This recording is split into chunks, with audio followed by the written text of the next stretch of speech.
जब द्रौपदी ने हाथ उठाकर पुकारा, द्वारिकाधीश भोजन की थाली छोड़कर, निवाला छोड़कर दौड़ पड़े कि मेरा भक्त मुझे पुकार रहा। दौड़कर भगवान ने साड़ी बन करके खींचने लगे। दुशासन खींचता गया, साड़ी का ढेर लग गया। अब दुशासन बोला कि साड़ी बीचे नारी है कि नारी बीचे साड़ी है कि साड़ी है कि नारी है कि नारी है कि साड़ी है। द्रौपदी ने कहा, मूर्ख, ना साड़ी बीचे नारी है, ना नारी बीचे साड़ी है, ना साड़ी ही की नारी है, ना नारी ही की साड़ी है। ये तो वृंदावन बिहारी है जो चीर बनकर खिंचा जा रहा है, खिंचा जा रहा है, खिंचा जा रहा है। आज भगवान ने द्रौपदी की रक्षा करने के लिए भोजन का त्याग कर दिया। इतना प्रेम करते हैं भगवान अपने भक्तों से। एक सज्जन ने हमसे कहा कि महाराज जी, तब भगवान ने द्रौपदी की साड़ी बचाने के लिए दौड़कर आकर साड़ी बढ़ा दी, द्रौपदी की रक्षा की। आज भी बहुत बहन बेटियों की साड़ी खींचती है, लाज लुटती है, भगवान क्यों नहीं आता? मैंने कहा कि पहले बुलाने वाली द्रौपदी थी, आज भी कोई द्रौपदी की तरह बुलाए तो कन्हैया तो आज भी आने को तैयार है। बुलाने वाले में दम होनी चाहिए, वो प्रेम, वो करुणा, वो भाव, वो भक्ति यदि आपके अंदर है और आपने उसी आर्त स्वर से यदि आवाज लगा दी तो मेरा कन्हैया कहीं भी होगा सुन लेगा। बिनु पग चलहि सुनहि बिनु काना, कर बिनु कर्म करहि विधि नाना। मेरा कन्हैया कैसा है जानते हो? बिना कान के सुनता है, बिना हाथ के काम करता है, बिना पांव के चलता है। बताइए कोई बिना पांव के चल सकता है? बिना कान के सुन सकता है? पर भगवान ने सुना। कहां सुना? सुनिएगा। द्रौपदी ने बुलाया था हस्तिनापुर से। हस्तिनापुर मतलब दिल्ली, आज उसी का नाम दिल्ली है, पहले हस्तिनापुर था। द्रौपदी ने बुलाया दिल्ली से और भगवान उस समय थे द्वारिका में। दिल्ली से द्वारिका की दूरी कितनी है? लगभग 1500 किलोमीटर। और बुलाने वाली द्रौपदी दिल्ली में और भगवान ने द्वारिका में। बताइए, टेलीफोन भी नहीं था, सुन लिया कि नहीं? पुकार सुन लिया ना? 1500 किलोमीटर दूर बैठकर भी सुन लिया कि नहीं? बिना कान के सुनता है, ये बात सिद्ध हो गई। और बिना कान के सुना ऐसा नहीं, द्रौपदी दिल्ली से बुला रही थी और द्वारिका में भोजन करने बैठा था और बुलाया तो तुरंत चला गया।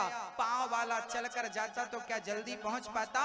बिना पांव के मेरे कन्हैया ने इतनी तेज चल करके द्रौपदी की रक्षा की और बिना हाथ लगाए द्रौपदी की साड़ी बढ़ गई कि नहीं? बिना हाथ लगाए रक्षा कर देता है, बिना कान के सुन लेता है, बिना पांव के चल लेता है, इसलिए उसे भगवान कहा जाता है, इसलिए उसका नाम ईश्वर है,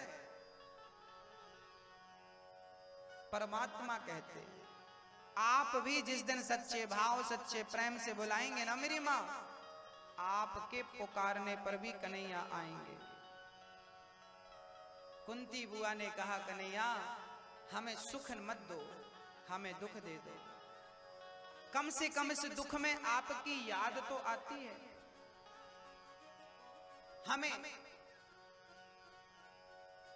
आपकी याद तो आती है, हमें सुख नहीं दुख चाहिए।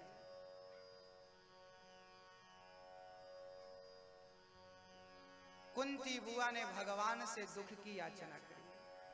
भगवान से कभी सुख मत मांगो, प्रभु तू जैसे रख, सुख में रख, दुख में रख, भगवान के बनकर रहना सीख लो। जैसे रखना चाहें रहो, कहो मत कि हम इसके आदी हैं, इसके आदी हैं ना।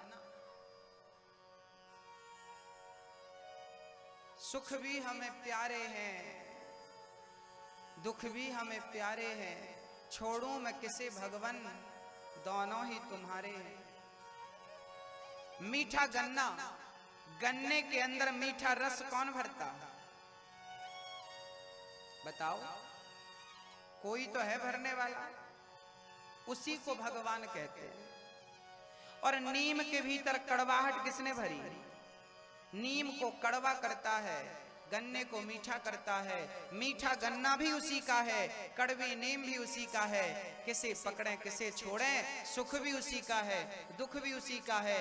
भगवान जैसे आप रखो हम वैसे रहने को तैयार हैं, हमारी कोई मर्जी नहीं। अश्वत्थामा भगवान ने कुंती बुआ को दुख नहीं अपने आप को समर्पित कर दिया और कुंती बुआ ने हाथ जोड़कर कहा, प्रभु मेरी एक ही प्रार्थना है, मैं आपको कभी भूलूं नहीं, हर पल में आपको याद रखूं। हे प्रभु, आप भी कहिए हे प्रभु, बोलो हाथ जोड़कर, हे प्रभु मैं आपको कभी भूलूं नहीं। हे प्रभु, जोर से बोलो, हे प्रभु, हे प्रभु। इतने धीरे, मैया खाए नहीं आज, बोलो हे प्रभु मैं आपको कभी भूलूं नहीं, हे प्रभु मैं आपको कभी भूलूं नहीं, सदा याद करता रहूं, नित्य चिंतन करता। कुंती बुआ ने कहा कि आप मुझे ऐसा वरदान दो कि मैं आपको कभी भूलूं नहीं। भगवान जाने लगे। आज भगवान बैठ करके चिंतन कर रहे थे। अर्जुन बोले, प्रभु किसका चिंतन कर रहे हो? भगवान बोले, मैं अपने भक्तों का चिंतन कर रहा हूं। किस भक्त का? बोले, मैं भीष्म पितामह का चिंतन कर रहा हूं। भीष्म पितामह बाणों की सैया पर लेटे हैं। भगवान के आने का इंतजार है। भीष्म पितामह को इच्छा मृत्यु का वरदान था, फिर भी वो मरे नहीं, क्योंकि उन्हें पता था, उन्हें विश्वास था कि मेरी मृत्यु के पहले भगवान मुझे आकर एक बार दर्शन जरूर देंगे और उनका दर्शन किए बिना मैं कैसे मर सकता हूं। बाणों की सैया पर पड़े रहे, तड़पते रहे, एक एक बूंद रक्त गिर गया पर मरे नहीं। इन आंखों को खोल करके रखा कि मरने के पहले एक बार कृष्ण का दर्शन तो कर लो। मेरी मां, हम सब एक दिन मर जाएंगे, पर मरना भी तब सफल है जब एक बार आप मरने के पहले इन नेत्रों से गोविंद का दर्शन कर लें। दर्शन कर लीजिए। पितामह भीष्म के पास पहुंच गए। पितामह ने देखा, नेत्रों से झरझर आंसू गिरने लगे। मुझे यकीन था कन्हैया आप आएंगे जरूर। याद रखना मेरी मां, यदि आपको विश्वास है तो भगवान आएंगे जरूर।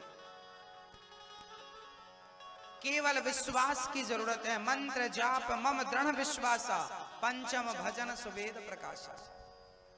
पांचवी भक्ति विश्वास ही तो है।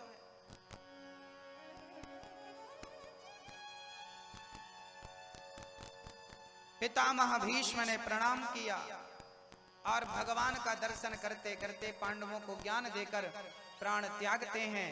भगवान के चरणों में उनकी बुद्धि समर्पित होती है। पितामह भीष्म का उद्धार हो जाता है। भगवान द्वारिका गए हैं, जहां भगवान का यथा उचित स्वागत हुआ, सम्मान हुआ। भक्तों, जब भगवान धराधाम को छोड़कर चले गए, विदुर जी ने धृतराष्ट्र को उपदेश करके उनका भी उद्धार कराया है।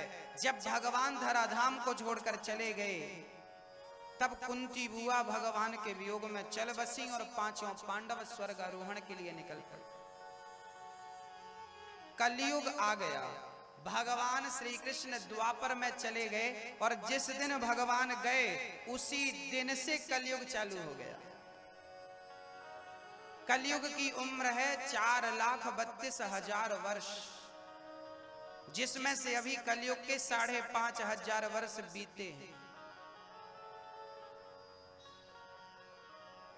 एक दिन परीक्षित जी घर से निकल पड़े कि मैं जाकर देखूं कि मेरी प्रजा कैसी है। घर से निकल पड़े श्री परीक्षित जी। आगे जाकर देखा तो एक गाय और एक बछड़ा दोनों बड़े दुखी थे। एक काला सा आदमी गाय को और बछड़े को लात मार रहा था, लात मार रहा था। परीक्षित ने कहा, मूर्ख तू कौन है जो मेरी गाय माता को लात मारता? कलयुग, वो आदमी कोई और नहीं, चरणों में गिर पड़ा राजा परीक्षित के, प्रभु मेरा नाम कलयुग है। अच्छा, तू कलयुग है? हाँ। तो तू गाय को क्यों मारता है? बोले, जहां ये गाय रहती है वहां मुझे रहने नहीं देती, इसलिए मैं मार मार करके गाय को भगा रहा हूं। जहां गौ सेवा है वहां कलयुग दूर दूर तक नहीं है, इसलिए गाय की सेवा हम सभी का नित्य धर्म होना चाहिए। गौ सेवा हर घर में होनी चाहिए। जिस घर में गाय है, तुलसी है, लड्डू गोपाल जी जिस घर में है वो घर नहीं स्वर्ग है, और जिस घर में ये तीनों नहीं है वो घर घर नहीं नरक है, नरक शमशान है। घर पे तुलसी होना आवश्यक है। घर पे आप जब घर बनाओ नया तो राम राम लिखना चाहिए, घर पे श्री राम जय जय राम लिखना चाहिए, रघुपति राघव राजा राम, पतित पावन सीताराम लिखना चाहिए। आजकल लोग लिख देते हैं कुत्तों से सावधान।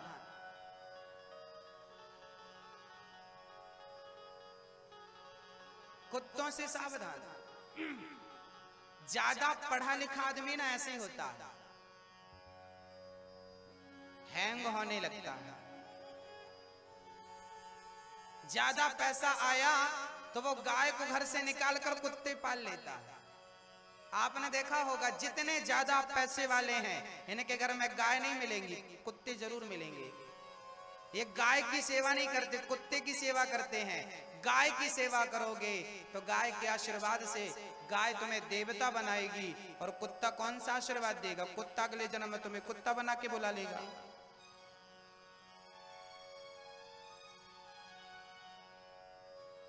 गाय की सेवा।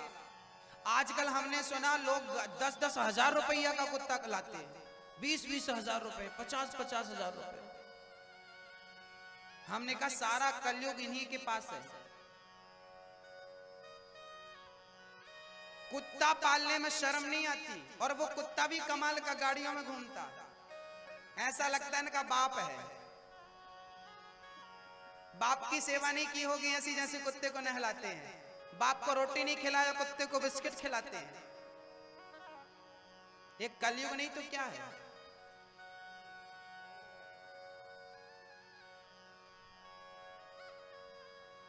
गाय मर रही है और कुत्ते मौज कर रहे हैं, यही तो कलयुग है। राजा परीक्षित ने कहा कि तुम गाय को क्यों मारते हो? कलयुग बोला, जहां गाय रहती है मुझे रहने नहीं देती, इसलिए मार मार के निकाल रहा हूं। राजा परीक्षित ने कहा, तूने गाय पर हाथ उठाया, मैं तुझे रहने नहीं दूंगा। निकाली तलवार, मारना चाहा, कलयुग चरणों में गिर पड़ा, प्रभु क्षमा करना, और शरण में आई हुए को राजा कभी मारता नहीं है। कलयुग बोला, महाराज जी, राजा साहब मैं बड़ा दुष्ट हूं, नीच हूं, पर मुझ में एक अच्छाई है। क्या अच्छाई है तुझ में? कलयुग बोला, मुझ में एक अच्छाई है। अच्छा बताओ, कलयुग अच्छा है या बुरा है? कलयुग अच्छा है या बताओ बुरा है? ना साहब, कलयुग बहुत अच्छा है। कलयुग की अच्छाई क्या है? बोले, कलयुग की अच्छाई है कि कितना भी बड़ा पापी हो इस कलयुग में, यदि भगवान का नाम लेता है तो वो भवसागर से पार हो जाता है। कलयुग केवल नाम आधारा, सुमरी सुमरी नर उतरहि पारा। कितना भी बड़ा, जैसे आग की एक चिंगारी बड़े से बड़े ढेर को जलाकर भस्म कर देती है, ऐसे भगवान का एक नाम बड़े से बड़े पतित को भी पावन कर देता है। यही नाम की महिमा इस कलयुग में है। सतयुग त्रेता द्वापर कलयुग कृते यध्यायते विष्णुम त्रेतायाम यजतो मखई द्वापरे परिचर्यायाम कलौ केशव कीर्तनात्। सतयुग में ध्यान लगाने से जो गति मिलती थी, त्रेता युग में यज्ञ करने से जो गति मिलती थी, द्वापर में सेवा करने से जो गति मिलती थी, वही गति कलयुग में केवल भगवान का नाम जपने से मिल जाती है। इसलिए नाम का सहारा कभी मत छोड़ो। आपके दादा परदादा सब लोग सीताराम सीताराम जपते थे, रघुपति राघव राजा राम जपते थे, श्री राम जय राम जपते थे, गौरी शंकर सीताराम, पार्वती शिव सीताराम जपते थे। आप लोगों ने जपना बंद कर दिया। पहले का आदमी गरीब तो था, पैसे की कमी थी, सही है, पर आदमी आज की तरह दुखी नहीं था तब का। पहले के लोग, पहले घर कच्चे होते थे पर रिश्ते बहुत पक्के हुआ करते थे। आज घर पक्के होते हैं पर रिश्ते कच्चे होते। राजा परीक्षित ने कलयुग की अच्छाई को देखकर उसे रहने के लिए 4 कमरे बनवा दिया। कलयुग कहां कहां रहता है? कलयुग को रहने के 4 कमरे परीक्षित ने बनवाए। द्यूतम पानम स्त्रियः सूना यत्र धर्मश्चतुर्विधा। कलयुग 4 जगह पर रहता है, याद रखना। अच्छा, आपके कल्याणपुर में रहता है कि नहीं कलयुग का पहला स्थान है द्यूतम, अर्थात जुआ। जहां पर जुआ होता है वहां कलयुग होता है। आपके गांव में लोग जुआ खेलते हैं कि नहीं?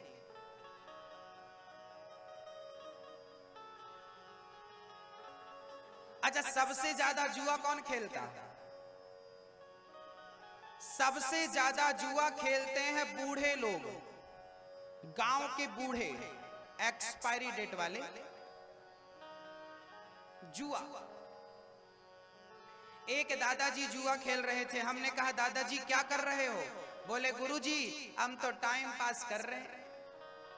हमने कहा कि इस उम्र में दाढ़ी पक गई, बाल पक गए, दांत गिर गए, अब तुम टाइम पास कर रहे हो। अब तुम टाइम पास क्या करोगे? अब तो टाइम खुद तुम्हें पास करने वाला है। अब तो टाइम खुद आपको पास करेगा। आप क्या टाइम पास करेंगे? जो समय जुआ खेलने में आप लगा रहे हैं वही समय कथा कीर्तन में खर्च करते तो वो समय का सदुपयोग होता। आप जुआ खेल रहे हैं तो जुआ खेलने से क्या होता है मैं सुनाता हूं, सुनिएगा। जुआ खेलने से नाश नहीं होता, सर्वनाश होता है। जुआ खेलने से नाश नहीं होता, सर्वनाश की सुविधा है। सर्वनाश किसका हुआ? कौरवों ने जुआ खेला था, तो जुआ खेला था तो महाभारत हुआ कि नहीं? जुआ ना होता तो क्या महाभारत होता? बताइए, महाभारत को जन्म किसने दिया? महाभारत जैसी घटना जुआ खेलने से उत्पन्न हुई। जुआ खेलोगे तो महाभारत होगा, लोगों के साथ भी होगा और परिवार में भी महाभारत होगा। इसलिए जुआ खेलोगे तो सर्वनाश, कौरवों का सर्वनाश हुआ। इसका उदाहरण कौरव है। अभी भी आपकी आंख ना खुले तो आप क्या कहें? कलयुग वही है जहां जुआ है। जुआ द्यूतम। अच्छा, कई लोगों को आपने देखा होगा गांव में, आपके गांव में कुछ लोग ऐसे भी होंगे, मैं बता रहा हूं, कुछ लोग ऐसे होंगे जो खुद तो जुआ खेलते हैं पर नए नए बच्चों को बुला बुला के जुआ खेलना सिखाते हैं, पास में बिठालते हैं। ऐसे लोग हैं कि नहीं आपके गांव में? ऐसे लोग हैं? अच्छा, एक बात बताइए, आप में से कौन कौन चाहता है कि मेरा बेटा शराबी बने और बहुत बड़ा जुआड़ी बने? आप में से कौन सा ऐसा बाप है जो अपने बेटे को जुआड़ी बनाना चाहता है? है कोई बाप? आप में से कोई बाप ऐसा है जो अपने बेटे को जुआड़ी बनाना चाहता हो? चाहते हो कि मेरा बेटा जुआ खेले? हाँ या ना में जवाब दो। नहीं चाहते? यदि आप अपने बेटे को जुआड़ी नहीं बनाना चाहते तो दूसरों के बच्चों को अपने पास बिठाकर जुआ क्यों खिलाते हो? मेरे भाई, यदि आपने दूसरों को गड्ढे में गिराने का सोचा, वो बाद में गिरेगा, आप और आपका परिवार पहले जाकर गिर जाएंगे। जो दूसरों के बारे में बुरा सोचता है दूसरों का, उसका बुरा पहले होता है। याद रखना। आप जुआ खेल रहे हैं और नए नए बच्चों को बुलाकर बिठाते हैं, अरे खेल, सिखा रहे हैं। क्या ये आपका धर्म है? तुम्हें लज्जा नहीं आती? बाल पक गए, दाढ़ी पक गई, इतनी उम्र हो गई, अरे उस बच्चे को गाल पर थप्पड़ मारना चाहिए। जुआ खेलता, अरे हम खेल रहे हैं सो खेल रहे हैं, तू तो मत खेल, ऐसा बोलना चाहिए। पर इस समझदारी का परिचय आप नहीं देते, क्योंकि आपको लगता है ये मेरा बेटा थोड़ी है, दूसरों का है, बिगड़े तो बिगड़े। लोग यही चाहते हैं कि मैं दूसरों का कैसे बिगाड़ूं, बनाना कोई नहीं चाहता, बिगाड़ने वाले हजार बैठे। याद रखना मेरी माँ, याद रखना मेरे भाई, यदि आपके गांव में किसी एक घर में आग लग गई तो जिस घर में आग लगी है केवल वो घर नहीं जलेगा, आजू बाजू के 10 घर पर भी खतरा है। जिस तरफ की हवा चल गई उस तरफ के सारे घर खतरे पे पड़ जाएंगे कि नहीं। एक व्यक्ति यदि गांव का बिगड़ गया वो 10 को बिगाड़ता है, और एक व्यक्ति सुधर गया, संस्कारी हो गया, वो 10 को सुधार देता है। बिगड़ कर बिगाड़िए मत, बन करके औरों को बनाइए, सुधर कर औरों को सुधारिए। एक बिगड़ा 10 को बिगाड़ सकता है, तो क्या एक सुधरा हुआ 10 को सुधार नहीं सकता? जुआ खेलेंगे, औरों को खिलाएंगे तो नरक में जाएंगे और नाली का कीड़ा बनकर आएंगे। ईश्वर तुम्हें नाली का कीड़ा बनाएगा, नाली का कीड़ा। जो दूसरों के लिए गड्ढा खोदता है ना, वही जाके नाली के गड्ढे में गिरता है। याद है, मैं मजाक नहीं कर रहा हूं, ये शास्त्र पढ़ेंगे तो समझ में आएगा। जैसा पाप होता है वैसा नरक होता है ईश्वर के घर में, वैसी सजा होती है। आपको क्या लगता है हमने पाप किया, किसने देखा? ना मेरी माँ, ना भैया जी, आपको देखने वाला बैठा है, वो सबको देख रहा है। मत सोचना तुमने अकेले में घर के भीतर अंधकार में यदि तुमने कोई पाप किया होगा ना, उसका हिसाब भी उसके पास है। हाँ, कलयुग का पहला ठिकाना जुआ।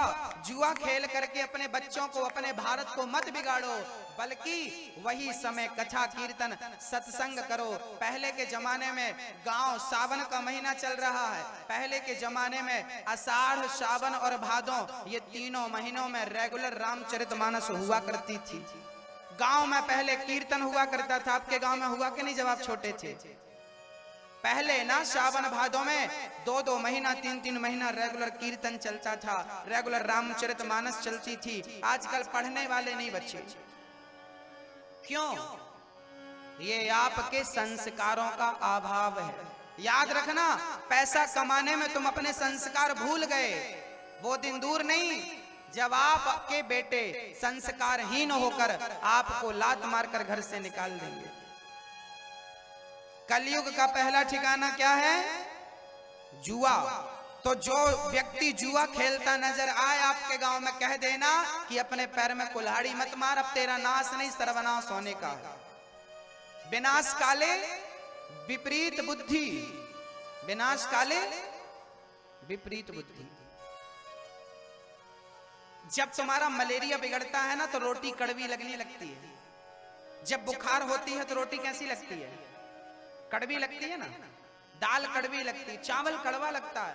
दाल चावल रोटी कड़वी नहीं होती। तुम्हारी बीमारी भयंकर है इसलिए कड़वा लग रहा है।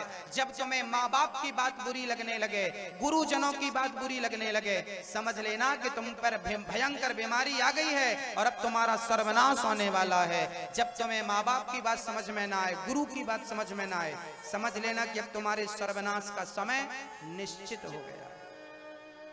आपने देखा होगा कभी कभी आप समझाते हैं किसी को, बेटा ये गलत है, मत कर मत कर, बहुत समझाते, नहीं समझता, वो करता है, बाद में उसका परिणाम क्या होता है आपके सामने होता है। कलयुग का पहला ठिकाना जुआ। अपना समय खराब ना करो, कीर्तन करो, भजन करो, ईश्वर को याद करो। दूसरा ठिकाना पानम, शराब। आपके गांव में शराब बिकती है कि नहीं? आजकल तो बिहार में शराब बंद ही है, पर सुना है कि ब्लैक में पहले से ज्यादा पीने वाले को सब मिल रहा है ना शराब।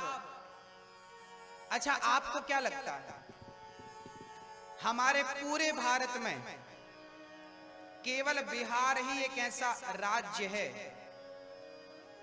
जो आज भी सबसे पिछड़ा है? पता है आपको? भाई आप समझ रहे हैं मैं क्या बोल रहा हूं? बिहार सबसे पिछड़ा, क्या आपने कभी इसका कारण जानने का प्रयास किया? क्यों बिहार क्यों पिछड़ा? गुजरात आगे है, पंजाब आगे है, राजस्थान आगे है, मध्य प्रदेश भी आगे निकल गया, दिल्ली आगे, मुंबई आगे, चेन्नई आगे, मद्रास आगे, पूरा भारत आगे है। केवल बिहार और यूपी फिर भी ठीक हो रहा है, बिहार पीछे है। क्यों? क्योंकि यहां का नौजवान अभी तक सो रहा है, क्योंकि यहां की मानसिकता अभी तक बदली नहीं, क्योंकि यहाँ की विचारधाराएं अभी तक बदली नहीं। आपने घर बदल लिए, गलियां बदल ली, पर सोच तो वही है ना पुरानी। जब तक सोच नहीं बदलोगे तब तक आपका राज्य नहीं बदलेगा। सोच क्या बदलनी है आपको? शराब बंद कर दी आपकी सरकार ने, पर आप ला के जबरदस्ती पी रहे हैं। कैसे बदलेगा बिहार? बिहार तब बदलेगा जब आप बदलेंगे। जब तक आप अपने अंदर बदलाव नहीं लाएंगे तब तक आपका राज्य और आपका देश कभी बदलने वाला नहीं है। सरकार योजनाएं बना सकती है, जब तक उसे हम पालन ना करें उसका, तब तक क्या होगा? सरकार ने शराब बंद कर दी, इसलिए बंद करी कि आप लोग जो मजदूर आदमी, बिहार का मजदूर आदमी 100 रुपए कमाता है एक दिन में, माना कि उदाहरण 100 रुपए कमाता है, दिन भर बेचारा मजदूरी करता है, 100 रुपए कमाता है। अब शाम को वो 100 रुपए घर जाता तो अपने बच्चों के लिए कुछ खाने को ले जाता, मिठाई ले जाता, कपड़े भी ले जाता, बच्चों को अच्छी स्कूल में पढ़ा सकता था, पत्नी को कभी साड़ी दिला सकता था। पर 100 रुपए कमाता है तो 50 की पी लेता है। वो 50 की पिएगा तो 50 में पत्नी का और बच्चों का पालन कैसे करेगा? ये समझदारी आपके अंदर जिस दिन आ जाएगी, उस दिन आप संसार के सबसे संपन्न व्यक्ति बन जाएंगे। पूरा देश आज बिहार को उदाहरण के तौर पे देखने लगेगा कि होना तो बिहार जैसा होना। बिहार का आदमी समझदार है, उस समझदारी का परिचय आप लोग कब देंगे मुझे नहीं पता। मैं कह रहा हूं कि शराब मत पीना, इससे मेरा कोई फायदा है क्या? मेरा कोई फायदा है? क्यों कह रहा हूं कि मैं शराब नहीं पीना? क्योंकि हमें और ईश्वर को आपकी चिंता है। आप सुखी रहिए, पत्नी को, बच्चों को आप समय दीजिए, 2 पैसा कमाइए और उनकी अच्छी परवरिश में लगाइए, अच्छे कपड़े पहनाइए, अच्छा खिलाइए, अच्छा सा घर आपका होना चाहिए, अच्छी सी गाड़ी हो, घर हो, कपड़ा, रोटी कपड़ा मकान तो सबके पास होना चाहिए। उसके लिए आपको भी सही मार्ग पकड़ना पड़ेगा मेरे भाइयों। अच्छा एक बात बताओ, मैं आपसे पूछ रहा हूं, आपके अंदर शराब छोड़ने की हिम्मत है या नहीं? आप में से कितने लोग शराब नहीं पीते? जो नहीं पीता वो हाथ उठाएगा। शराब नहीं पीता वो हाथ उठाएगा। आप पीते हो? आप पीते हो? नहीं, आपके पीछे पीते हो? आप पीते हो तो हाथ मत उठा लेना, ये भगवान का दरबार है, यहां झूठ नहीं बोलते। आप शराब नहीं पीते, बहुत अच्छी है, आप हाथ नीचे करो। अब वो लोग हाथ उठाएं जो शराब पीते हैं, हाथ उठाओ।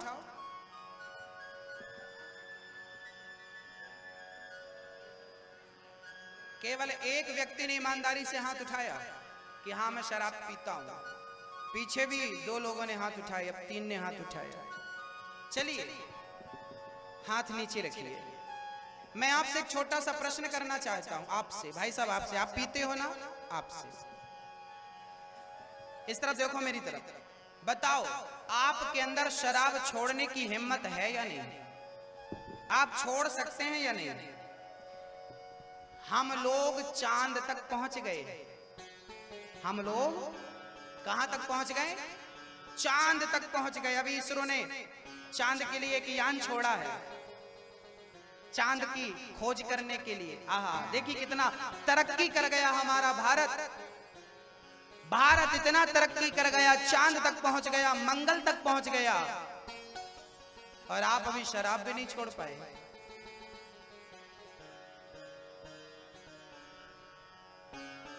अच्छा, छोड़ सकते हैं, हिम्मत है आपके अंदर? देखिए, जहां चाह है वहां राह है। आप चाहेंगे ना, मैं आपकी बात कर रहा हूं। यहाँ जितने मेरे भाई शराब पीते हैं, मैं उनसे बात कर रहा हूं। आप यदि चाह लो ना, आप सब कुछ कर सकते हो। हमारे भारत के ऋषि मुनियों ने अपना शरीर छोड़ दिया था, शराब की क्या कहे। काम, क्रोध, लोभ। भारत का साधु, भारत का सन्यासी अपनी पत्नी, अपना पुत्र, अपना परिवार, अपना धन, अपनी दौलत छोड़ देता है कि नहीं? भगवान के लिए इतना कुछ छोड़ देता है, तुम शराब नहीं छोड़ पा रहे हो? इतनी सी याद रखना, शराब आप नहीं पीते। आपने तो फर्स्ट बार शराब पी थी, इसके बाद तो शराब ने आपको पीना शुरू कर दिया। अब आप नहीं पी रहे हो, वो आपको पी रही है। थोड़े दिन बाद किडनी खराब हो जाएंगी, थोड़े दिन बाद कैंसर हो जाएगा, फिर परिवार का पैसा खर्च करके मर जाना, परिवार को सड़क पर बिठा करके। कुछ दे नहीं सका, कुछ अच्छा कर नहीं सका, जो था वो भी अपने इलाज में लगा के मर गया। पहले ही मर जाता तो वो पैसा तो बचता।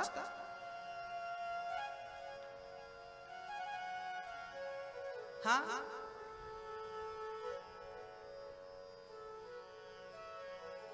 किसी का नुकसान नहीं है, सिर्फ आपका नुकसान है। तो आपके अंदर इच्छा शक्ति है कि नहीं छोड़ने की? आपके अंदर, आप छोड़ सकते हैं। तो आपको मैं संकल्प दिला दूं, आओ मंच में आप आ जाइए ना। क्या आप अच्छा काम करना चाह रहे हैं, कोई गलत काम कर रहे हैं?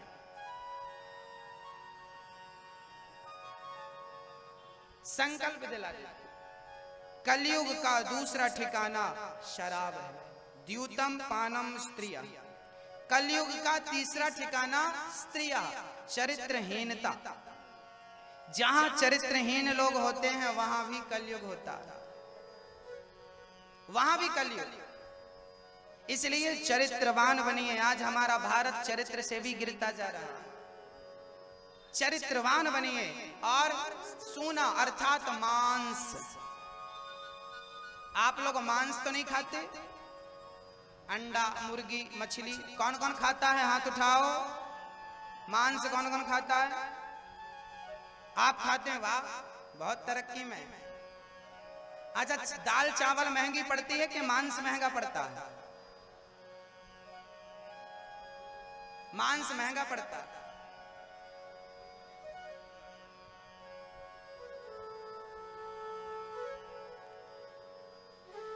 अच्छा, एक बात बताओ, मैं आपके सामने एक मरी हुई मछली लाकर रख दूं, मरी हुई मछली लाकर रख दूं, तो क्या आप उस मरी हुई मछली को जिंदा कर सकते हैं? हिम्मत है? परंतु मैं एक जिंदा मछली आपके पास रख दूं तो आप उसे मार सकते हैं। आप मार तो सकते हैं, आप किसी की जान ले तो सकते हैं, पर किसी को जीवन दान दे नहीं सकते।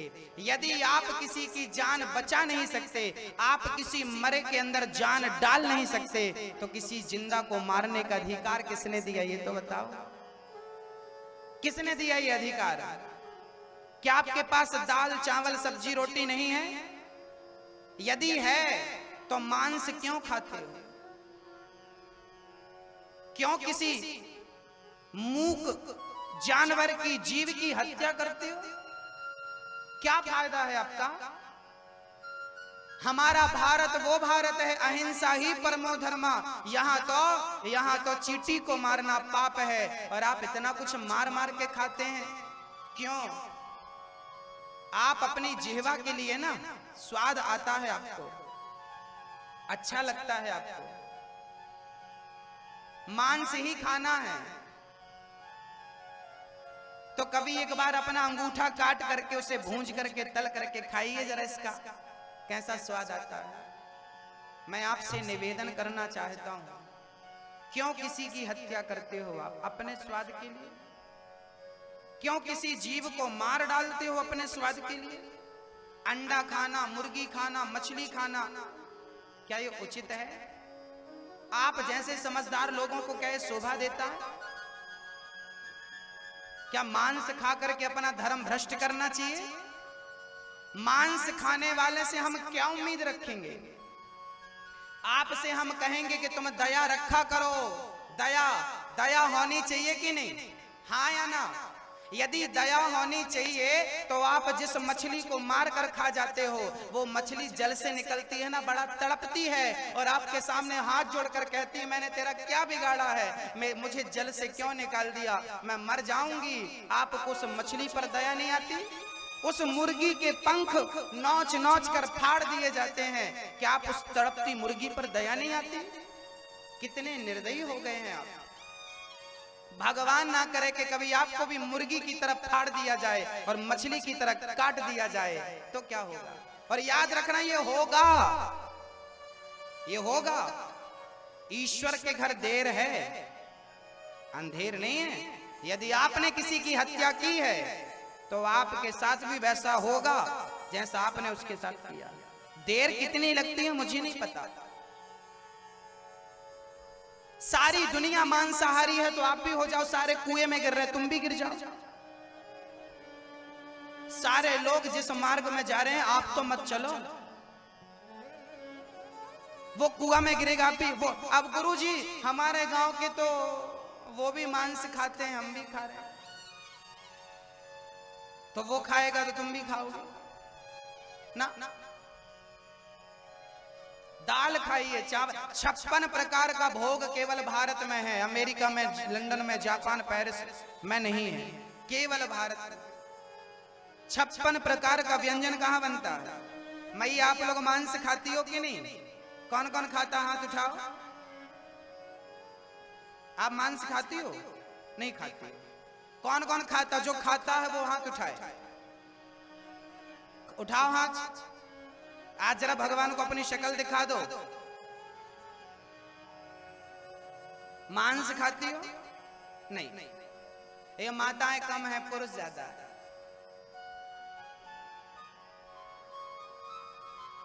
कलयुग का चौथा स्थान मांस है। जहां मांस होगा वहां कलयुग होगा।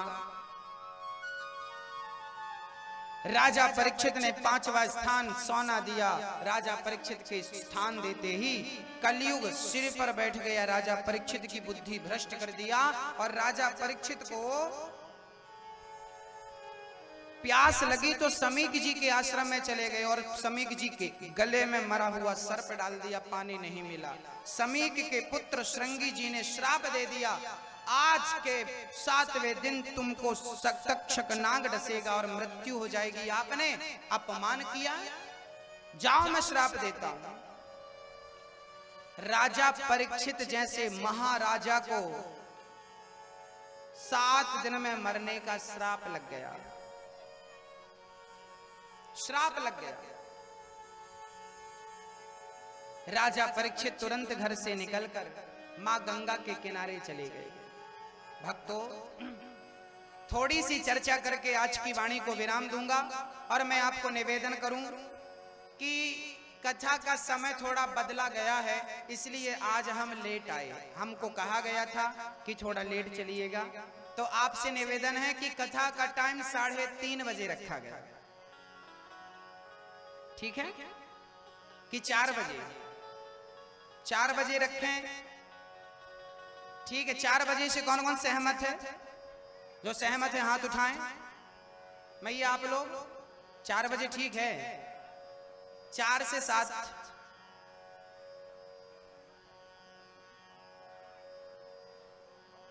4 बजे ठीक है। 3:30 बजे ठीक है, ताकि समय से जो दूर से आते हैं उनको भी घर जाना रहेगा। रात ज्यादा हो जाएगी तो फिर कैसे जाएंगे, इसलिए 3:30 से समय 6:30 बजे तक का ठीक है, ताकि लोग अपने टाइम पे आए। और 2 दिन तो गुजर गए, 5 दिन की ही तो बात है। 5 दिन के लिए थोड़ा काम धाम छोड़ दो ना।